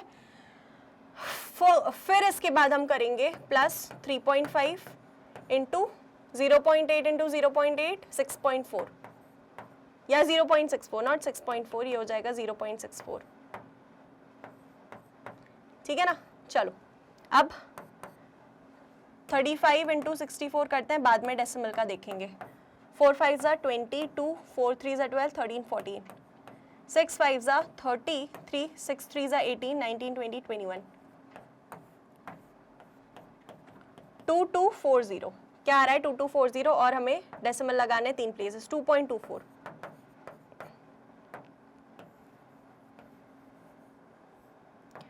2.24 बेटा, 2.24, ठीक है। तो इसमें ऐड करो 2.24, कितना मिलेगा, ये हमें मिलेगा 1 4 1 5 8 9 10 एंड 4, 15.04, 8 9 10 15.04%, ठीक है। इसमें कितना होगा भाई 15.04% आयनिक कैरेक्टर, 40.14%, फिर ड्रास्टिक डिक्रीज 15.04, ऐसे करते करते क्योंकि डिफरेंस कम होता जा रहा है तो हमें ड्रॉप मिलेगा, या ड्रॉप देखने को मिलेगा किसमें, परसेंटेज आयोनिक कैरेक्टर में, ठीक है। तो इलेक्ट्रोनेगेटिविटी का एप्लीकेशन देखा ना हमने, स्ट्रेट अवे फॉर्मूले में सीधे सीधे डिफरेंस यूज हो रहा है, तो इसीलिए एक ये इंपॉर्टेंट एप्लीकेशन है परसेंटेज आयोनिक कैरेक्टर, अगर हमें कैलकुलेट करना है तो, ठीक है। क्लियर है इतनी बात, ठीक है ना। चलो आगे देखते हैं। अब जो एक इंपॉर्टेंट एप्लीकेशन आता है आपका, थर्ड एप्लीकेशन, ये कौन सा था, सेकेंड वाला। थर्ड बहुत ही ज्यादा इंपॉर्टेंट एप्लीकेशन है, चेक करते हैं। यहां हम देखते हैं आपका बॉन्ड स्ट्रेंथ का कॉन्सेप्ट, बॉन्ड स्ट्रेंथ। अब बॉन्ड स्ट्रेंथ कैसे डिफाइन करोगे, देखो इलेक्ट्रोनेगेटिविटी ऑर्डर हम देखते हैं इन स्पीशीज के लिए, HF, HCl, HBr, HI। चलो मुझे बताओ कि डिफरेंस इन इलेक्ट्रोनेगेटिविटी किस में सबसे ज्यादा होता है। HF में अभी देखा यहाँ पर 1.8 आ रहा है, 0.8, 0.6, 0.3, ठीक है ना। तो मतलब इस कुछ ऑर्डर में इलेक्ट्रोनेगेटिविटी डिफरेंस हमारा क्या कर रहा है, डिक्रीज कर रहा है, ठीक है। तो यहाँ पर अगर इलेक्ट्रोनेगेटिविटी डिफरेंस ज्यादा है, मोर इलेक्ट्रोनेगेटिविटी डिफरेंस यानी कि क्या होता है, पोलैरिटी ज्यादा होती है, पोलैरिटी ज्यादा होती है, ठीक है। ज्यादा इलेक्ट्रोनेगेटिविटी डिफरेंस है मतलब पोलैरिटी ज्यादा है, ज्यादा पोलैरिटी है, इसी से हमें यहाँ पता चल रहा है कि परसेंटेज आयनिक कैरेक्टर ज्यादा है, ठीक है। अब हम बात कर रहे हैं बॉन्ड स्ट्रेंथ की, कि कितना ज्यादा स्ट्रॉन्ग है बॉन्ड, ये जो इन दोनों के बीच में जो बॉन्ड है वो स्ट्रॉन्ग कितना ज्यादा है, कैसे पता चलेगा। यहाँ पर इलेक्ट्रोनेगेटिविटी डिफरेंस हमारा आया था 1.8, 0.8, 0.6 एंड 0.3। तो आप डायरेक्ट इस चीज को याद रखो कि जितना ज्यादा इलेक्ट्रोनेगेटिविटी डिफरेंस रहेगा, या electronegativity is directly proportional to bond strength, जितना ज्यादा डिफरेंस उतना ही ज्यादा क्या स्ट्रेंथ, बॉन्ड स्ट्रेंथ उतनी ही ज्यादा, ठीक है ना। क्लियर है इतनी बात। तो इस तरह से हम बॉन्ड स्ट्रेंथ स्टडी करते हैं। बाकी इसी से एक मिलता जुलता कॉन्सेप्ट होता है, क्या होता है, एसिडिक कैरेक्टर। क्या होता है भाई, एसिडिक कैरेक्टर। अब एसिडिक कैरेक्टर कैसे जस्टिफाई करोगे, इसका जस्ट उल्टा हो जाता है एसिडिक कैरेक्टर। बॉन्ड स्ट्रेंथ मतलब कि टाइटली पकड़ के रखा है, बहुत टाइटली स्ट्रांगली पकड़ के रखा है, बॉन्ड स्ट्रेंथ ज्यादा स्ट्रांग है बॉन्ड। एसिडिक कैरेक्टर कैसे जस्टिफाई करेंगे,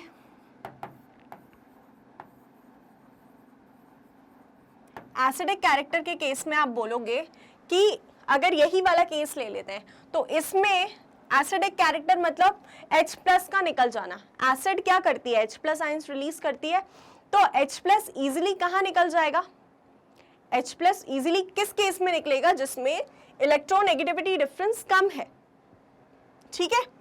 मान लो यहाँ पर ये HF है, फ्लोरीन की इलेक्ट्रोनेगेटिविटी ज्यादा है, पेयर यहाँ पर है, लेकिन इनकी ये जो बॉन्ड स्ट्रेंथ है ना बेटा ये स्ट्रॉन्ग है, तो क्या ये वाला जो HF है ये इजीली निकल पाएगा, क्या ये वाला जो HF नहीं H+ है ये इजीली निकल पाएगा, नहीं निकल पाएगा, क्योंकि बॉन्ड स्ट्रेंथ ज्यादा दिख रही है भाई। इसीलिए जहां पर बॉन्ड स्ट्रेंथ कम है, जहां पर बॉन्ड वीक है, मतलब हाइड्रोजन का इजी रिलीज पॉसिबल है in the form of H+। ठीक है, तो बिल्कुल वही केस है, इसका जस्ट उल्टा कर दो कि जब हम एसिडिक कैरेक्टर की बात करते हैं तो ये बिल्कुल उल्टा हो जाता है, HF, HCl, HBr and HI। ठीक है, जस्ट उल्टा हो जाता है एसिडिक कैरेक्टर का ट्रेंड। क्लियर है? तो ये दो इंपॉर्टेंट एप्लीकेशन है। बाकी अब जो आपका बचता है वो है एसिड या बेस। नहीं, इससे पहले हम एक मेटालिक नॉन मेटालिक कैरेक्टर भी देख लेते हैं। फिफ्थ पॉइंट आपका आएगा metallic and non metallic character.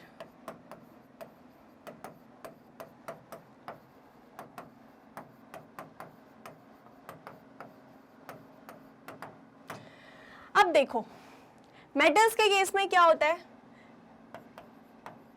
एक सेकेंड, अगर मैं बात कर रही हूं डायरेक्ट इलेक्ट्रोनेगेटिविटी, ठीक है, इलेक्ट्रोनेगेटिविटी हाई अगर है, इस तरफ जाते हैं तो मेटल्स हमें मिलते हैं ना, क्रॉस द पीरियड जाते हैं तो मेटल्स नॉन मेटल्स हमें मिलते हैं। तो इलेक्ट्रोनेगेटिविटी अगर हाई है तो ये किसका कैरेक्टरिस्टिक है भाई, नॉन मेटालिक कैरेक्टर का, नॉन मेटालिक कैरेक्टर। सिमिलरली अगर इलेक्ट्रोनेगेटिविटी लो है तो लो किसकी होती है भाई, मेटल्स की। Example fluorine, example sodium, sodium की इलेक्ट्रोनेगेटिविटी होती है 0.9, ठीक है, फ्लोरीन की 4। ओके, तो इस तरह से हम देख सकते हैं metallic and non metallic character. बहुत छोटी छोटी बातें हैं लेकिन कहीं कहीं काम आ जाती हैं, ठीक है ना। चलिए अब नेक्स्ट पॉइंट है acidic and basic character, point number 6। Acidic and basic नहीं, एसिड एंड बेस।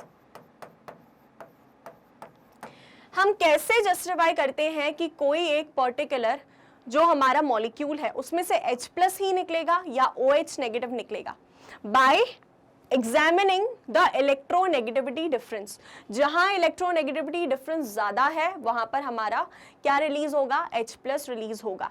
जिस भी केस में अगर दो स्पीशीज मान लो आपने कुछ भी जैसे NaOH ले लिया, एक जगह आपने NaOH ले लिया, ठीक है, NaOH, रुको इसको थोड़ा सा प्रॉपर्ली लिखते हैं। एसिड और बेस का केस है ना, एसिड में आप ले रहे हो HNO3 मान लो ले रहे हो,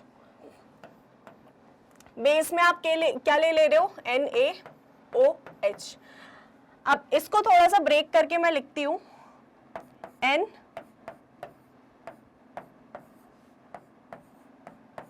इस तरह से, ठीक है ना। तो यहां पर बेटा OH हाइड्रोजन तो वो रिलीज होता है ना जो इलेक्ट्रोनेगेटिव एटम से जुड़ा होता है, ठीक है। तो यहां से ये क्यों नहीं ब्रेक होता है, केवल ये H+ ही क्यों निकलता है। और सिमिलरली यहां पर OH नेगेटिव ही या OH- ही क्यों निकल जाता है, H+ क्यों नहीं निकलता है। भाई दोनों केसेस पॉसिबल है, निकलना चाहिए ना यार। तो इसका रीजन होता है इलेक्ट्रोनेगेटिविटी डिफरेंस, ठीक है। जहां पर इलेक्ट्रोनेगेटिविटी डिफरेंस आप ज्यादा देख पाओगे वहां पर वो वाला बॉन्ड टूटेगा। देखो हाइड्रोजन के केस में कितनी लेते हैं हम, 2.2, ऑक्सीजन के केस में कितनी लेते हैं, 3.5, और यहाँ पर नाइट्रोजन के केस में कितनी लेते हैं, 3। तो नाइट्रोजन और ऑक्सीजन के बीच में बेटा इलेक्ट्रोनेगेटिविटी डिफरेंस केवल 0.5 का है, और ऑक्सीजन और हाइड्रोजन के बीच में इलेक्ट्रोनेगेटिविटी डिफरेंस ज्यादा है। 3.5 माइनस 2.2 करो, 5 माइनस 2 इज 3, 3 माइनस 2 इज 1, 1.3 का, ठीक है। तो जहां पर भी इलेक्ट्रोनेगेटिविटी डिफरेंस, जिन दो बॉन्ड्स के बीच में, जिन दो स्पीशीज एटम्स के बीच में इलेक्ट्रोनेगेटिविटी डिफरेंस ज्यादा होगा वो वाला बॉन्ड हमारा टूटेगा, ठीक है। इसीलिए यहाँ पर नाइट्रिक एसिड के केस में O और H के बीच में बॉन्ड टूटता है, ना कि N और O के बीच में, इसीलिए it behaves as an acid. Similarly यहाँ पर NaOH के केस में आ जाओ, सोडियम का आपका इलेक्ट्रोनेगेटिविटी होता है 0.9, ऑक्सीजन का होता है 3.5, हाइड्रोजन का होता है 2.2। इन दोनों के बीच में डिफरेंस कितना है, 1.3 का, और इन दोनों के बीच में डिफरेंस कितना है, 3.5 एंड 0.9। देखो एक सेकेंड रुकेंगे, 3.5 एंड 0.9, 9, 10, 11, 12, 13, 14, 15, 6, 2.6, ठीक है, 2.6। दोनों यहाँ पर अब इलेक्ट्रोनेगेटिविटी डिफरेंस जीत रहा है, आप देख रहे हो, इसीलिए हमारा ये वाला बॉन्ड टूटता है, ना कि केवल H+ रिलीज हो जाता है, ठीक है। तो ये टूटता है अगर, तो Na एक तरफ, OH नेगेटिव एक तरफ, इस तरह से ब्रेक करता है ना ये Na+, OH-, ठीक है। This is the reason. क्या लिखोगे आप एसिड एंड बेस के केस में? सीधा लिखो En ज्यादा, सीधा लिखो हिंदी में En ज्यादा, जिसका En ज्यादा, जिसका En डिफरेंस, ऐसे लिख लो, जिसका En डिफरेंस ज्यादा वही बॉन्ड टूटेगा, टूटेगा, ठीक है ना? ऐसे हिंदी में लिख लो, सीधे सीधे समझ आएगा। तो ये कॉन्सेप्ट होता है एसिड एंड बेस का। क्लियर है? तो इस तरह से हम बता देते हैं कि भाई कौन सा वाला एसिड है, कौन सा वाला बेस है, by examining the electronegativity difference. अब जस्टिफाइड है सारी चीजें। चलिए आप मुझे बताएंगे H2SO4, H2SO4 as an acid क्यों बिहेव करता है? मुझे कमेंट बॉक्स में जानना है कि H2SO4 एज एन एसिड क्यों बिहेव करता है। ठीक है, कैसे प्रोसीड करोगे? इलेक्ट्रोनेगेटिविटी डिफरेंस देखोगे किसके बीच में? HSO4। देखो हाइड्रोजन, इसका स्ट्रक्चर कैसा होता है?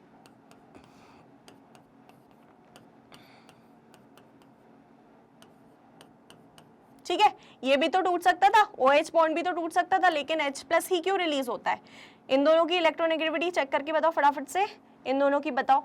जिसकी भी ज्यादा आएगी बेटा वही वाला बॉन्ड टूटेगा, है ना? तो इतना तो आप कर सकते हो। तो मुझे कमेंट बॉक्स में आंसर जरूर बताएंगे आप, आपके एंड से मुझे आंसर्स चाहिए। चलो, तो इतना सारा मतलब या जितना भी ये सब पढ़ा, ये सारा हमें इलेक्ट्रोनेगेटिविटी में देखना था।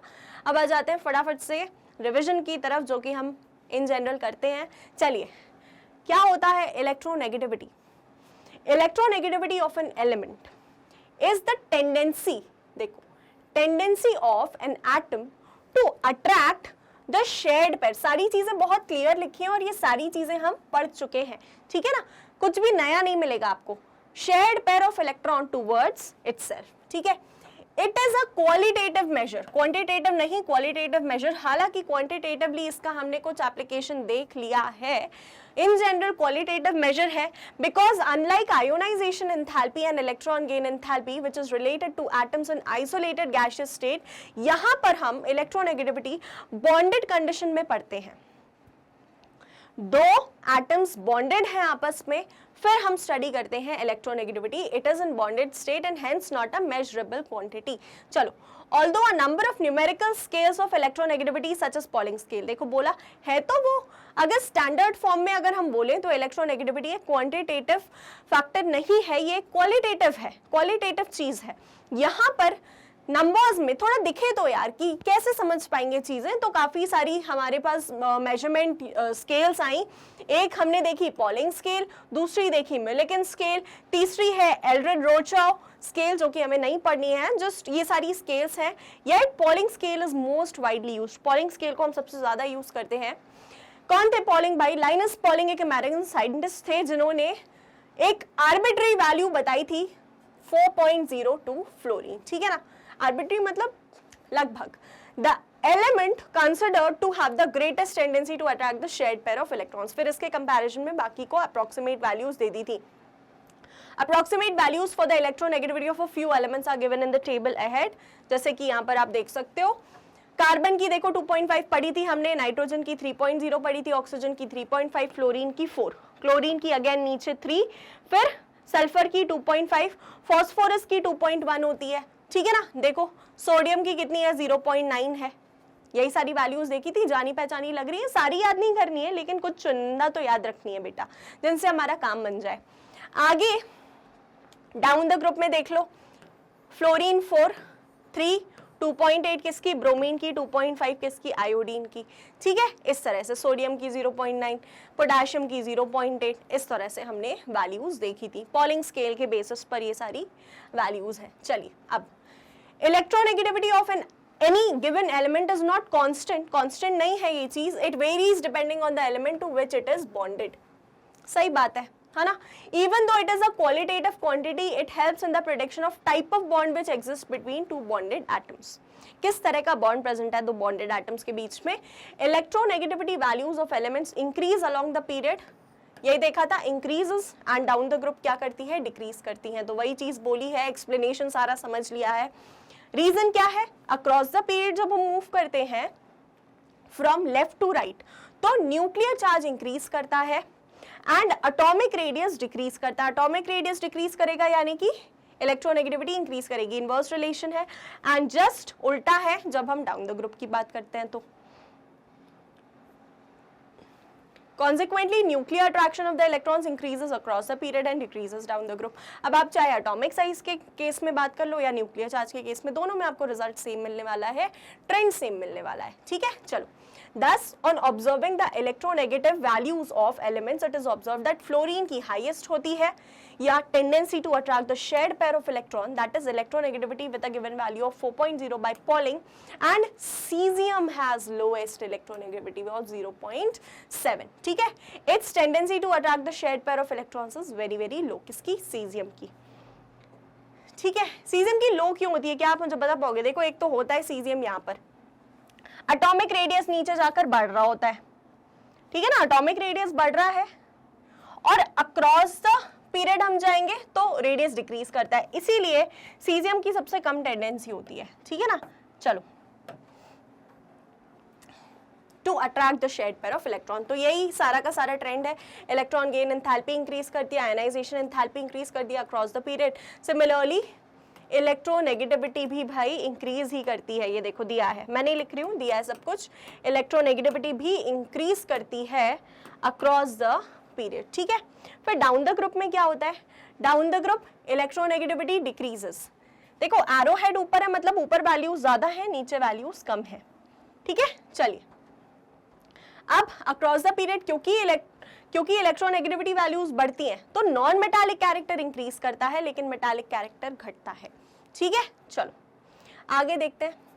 On collecting all the evident factors regarding atomic radius, electronegativity, ionization energy, हमें पता है कि ये सब क्लोजली रिलेटेड हैं, बहुत कुछ थोड़ा बहुत सा डिफरेंस है सभी में, लेकिन ट्रेंड सभी एक ही फॉलो कर रहे हैं। बाकी For example, as the effective nuclear charge increases, the atomic radii decreases in a period and electronegativity increases. Ionization enthalpy and electron gain enthalpy also increase. Similarly, this shows that the trend to gain electrons increases, that is, non-metallic character increases across the period and metallic character decreases from left to right in a period. All of these things are related. कहीं ना कहीं related हैं, क्या similarity है, क्या difference है, ये सारी बातें हम देख चुके हैं, ठीक है। चलो, अब डाउन द ग्रुप में क्या होता है? शील्डिंग इंक्रीज हो जाती है, यानी कि एटॉमिक साइज बढ़ जाता है, इसी वजह से न्यूक्लियर इफेक्ट या न्यूक्लियर चार्ज घटता जाता है। आउटरमोस्ट इलेक्ट्रॉन या इनकमिंग इलेक्ट्रॉन उतना ज़्यादा फोर्स एक्सपीरियंस नहीं करता है, जिसकी वजह से इलेक्ट्रोनेगेटिविटी डिक्रीज कर जाती है, ठीक है। आयनाइजेशन एंथैल्पी और इलेक्ट्रॉन गेन एंथैल्पी सारी वैल्यूज डिक्रीज कर जाती हैं, क्लियर है। चलिए, ठीक है। अब फॉर्मूला टू डिटरमाइन इलेक्ट्रोनेगेटिविटी, एक ये जनरल फॉर्मूला है जो मिलिकन स्केल के बेसिस पर है, ionization enthalpy plus electron affinity का एवरेज, ठीक है। पॉलिंग स्केल के हिसाब से इलेक्ट्रोनेगेटिविटी इज इक्वल टू जो भी मिलिकन स्केल का आया है डिवाइडेड बाय 2.8। बहुत जनरल फॉर्मूला है, कुछ ज्यादा नहीं, ध्यान रखना है, इस पर क्वेश्चंस भी बहुत कम आते हैं, हाँ ये वाला याद रख लेना, ठीक है। चलो, तो दैट इज ऑल एवरीवन। अब बात आती है क्वेश्चंस की, तो ये वाला क्वेश्चन बहुत इजी है, ये आप सॉल्व करेंगे, ये मैं नहीं सॉल्व करवा रही हूँ, तो इसको देख लो अच्छे से और इसका आंसर मुझे कमेंट बॉक्स में बता देंगे फटाफट से, ठीक है ना। और भाई सिर्फ आयशा और अंकित ही क्यों रिप्लाई कर रहे हैं, कमेंट्स के आंसर्स दे रहे हैं, बाकी स्टूडेंट्स क्यों नहीं दे रहे हो? मुझे पता है भाई, बिल्कुल फटाफट से चेक कर लेते हैं कि कितने स्टूडेंट्स रिप्लाई कर रहे हैं। नहीं बेटा, लेक्चर में जितनी भी चीज़ें आपसे पूछी जा रही हैं उनको रिस्पॉन्स करो ताकि समझ आए कि यार कितनी बातें आप तक पहुंच पा रही हैं, कितनी नहीं, कितना समझ आ रहा है, कितना नहीं, है ना। तो Ayesha and Ankit, keep it up, very good work बेटा। और बाकी स्टूडेंट्स भी भाई, चीज आती है बनती है तो यार जरूर बताओ, ठीक है ना। चलो, एक सेंस ऑफ मोटिवेशन बना रहता है, मतलब हमें फिर हमारे एफर्ट्स वेस्टेड नहीं लगते, हमें भी तो मोटिवेशन की जरूरत है यार, है ना, तुम्हें है, हमें भी तो है, तो बिल्कुल इस चीज को बरकरार रखेंगे। चलो, तो इसका आंसर आप देंगे। क्वेश्चन है fluorine is more electronegative element nitrogen, explanation, best explanation क्या है आपके हिसाब से, तो कमेंट बॉक्स में आंसर जरूर बताएंगे। चलिए, क्वेश्चन नंबर 2 देखते हैं। क्वेश्चन नंबर 2 में है electronegativity of the following elements increases in the order. Increase order में हमें क्या बताना है? देखो कौन कौन से एलिमेंट्स है, कार्बन है, नाइट्रोजन है, सिलिकॉन है और फॉस्फोरस है। वैल्यूज के हिसाब से देखना है तो इसकी कितनी है भाई, 2.1 है, नाइट्रोजन की कितनी है, 3 है, इसकी 2.5 है, और सिलिकॉन की कितनी होती थी? सिलिकॉन की 2.5 थी क्या? फटाफट से चेक कर लेते हैं सिलिकॉन की कितनी थी।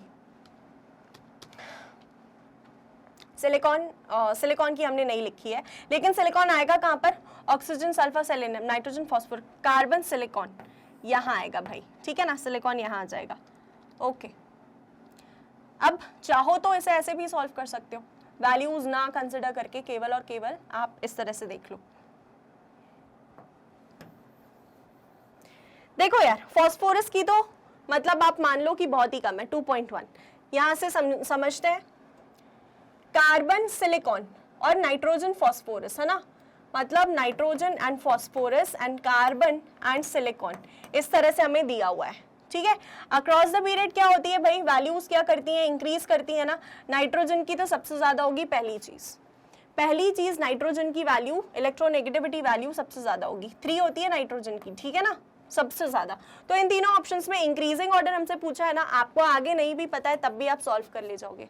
नाइट्रोजन की सबसे ज्यादा, ठीक है, 3, फिर आती है इसकी 2.5, इसकी होती है 2.1 एंड सिलिकॉन की बहुत कम होती है या कम होती है इन तीनों से। अगर ऑप्शंस में हमें देखने को मिल रहा है कुछ अगर ऊपर नीचे है, वैसे तो बहुत ही क्लियर ऑप्शंस दिए जाएंगे आपको, क्योंकि वैल्यूज नहीं, आपको ऑफ कोर्स वैल्यूज के बेसिस पर नहीं करवाते हैं ये वाले क्वेश्चंस, लेकिन इस हिसाब से आप क्या देख सकते हो कि अक्रॉस द पीरियड क्या होता है बेटा, इंक्रीज करती है, डाउन द ग्रुप डिक्रीज करती है, ठीक है ना, अक्रॉस द पीरियड इंक्रीज करती है, डाउन द ग्रुप। तो यहाँ पर अगर हम बात करें तो कार्बन और सिलिकॉन में कार्बन जीत रहा है, यहाँ पर नाइट्रोजन और फास्फोरस में कौन जीत रहा है, नाइट्रोजन जीत रहा है, ठीक है, नाइट्रोजन और फास्फोरस में नाइट्रोजन जीत रहा है। इन ऑल देखा जाए इन दोनों में कौन जीत रहा है भाई, इन दोनों में तो नाइट्रोजन जीत रहा है, क्योंकि across the period values increase करती हैं, ठीक है, तो नाइट्रोजन आ जाएगा सबसे पहले, तो नाइट्रोजन सबसे पहले हमारा इस ऑप्शन में आ रहा है, फिर आ जाएगा कार्बन, उसके बाद नीचे तो वैल्यूज घटती है ना, डाउन द ग्रुप जाने पर डिक्रीज करती है, देयरफॉर हमारा जो करेक्ट आंसर होगा वो होगा ऑप्शन सी, ठीक है, नाइट्रोजन की सबसे ज्यादा। इंक्रीजिंग ऑर्डर पूछा है, मतलब छोटे से बड़ा, क्लियर है। चलो अगला क्वेश्चन है, in which of the following order is not in accordance with the property mentioned. Not in accordance, देखो atomic radius down the group increase करता है, तो lithium, sodium, potassium and rubidium, बिल्कुल ये ऑर्डर तो सही है, down the group, atomic radius. अब आता है आयोनाइजेशन एंथैल्पी। आयोनाइजेशन एंथैल्पी मतलब यानी कि फर्स्ट आयोनाइजेशन एंथैल्पी, ठीक है, फर्स्ट आयोनाइजेशन एंथैल्पी। चलिए अब उससे पहले जरा एक देख लो, electronegativity, electronegativity down the group ये बढ़ते क्रम में बता रहा है, fluorine, chlorine, bromine and iodine, ये बढ़ते क्रम में बता रहा है। डाउन द ग्रुप क्या कभी इलेक्ट्रोनेगेटिविटी इंक्रीज करती है, नहीं इंक्रीज करती है, ठीक है, डाउन द ग्रुप इलेक्ट्रोनेगेटिविटी नहीं इंक्रीज करती है, हेंस हमारा ये जो ऑर्डर है ये गलत है। हमसे वही पूछा था ना, in which of the following order is not in accordance, तो बिल्कुल ऑप्शन डी। यार नीचे इंक्रीज करती है क्या, नहीं, नीचे तो इलेक्ट्रोनेगेटिविटी और डिक्रीज करती है, ठीक है, क्लियर है, तो ये वाला ऑप्शन गलत है। आगे देखते हैं अगला question, study the given diagram of the periodic table and fill up the blanks. यार ये फिलिंग विलिंग तुम लोग खुद से कर ले रहा है ना, ये दे दिया है, ट्रेंड है, बहुत इजी है, तो इसका आंसर आप बताएंगे मुझे। चलिए क्वेश्चन नंबर 5 क्या है, विच of the following is not a periodic property for elements.